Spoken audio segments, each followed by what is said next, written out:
I recommend that every one of your Medicare patients sign an ABN form. You can do this by having all new Medicare patients sign an ABN form when they come into the clinic for the first time.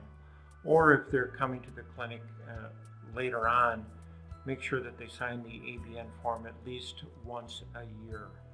Another good time to have them sign the ABN form is if they move from medically necessary care to a wellness care, and you want to inform the patient that their adjustments, chiropractic adjustments, are no longer a covered service under Medicare because they're now wellness visits. So that's another good time to do it. But generally speaking, yes, every single one of your Medicare patients should have an ABN on file.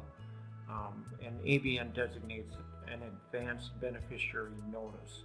Now, if later on, if you forget to do this for a while or something like that, generally speaking, it's not going to get you into real deep trouble with the federal authorities, because if you end up audited and don't have an ABN form, oftentimes they just say that because you didn't have an ABN form, and if they're asking for money back, or they say that they overpaid you or something like that, the lack of having an ABN form only makes it difficult for you and actually impossible for you to make the patient pay for that care that Medicare is now denying. So that's the only big reason for doing it. Otherwise, from a compliance standpoint, you're not going to get into too much trouble by not having an ABN.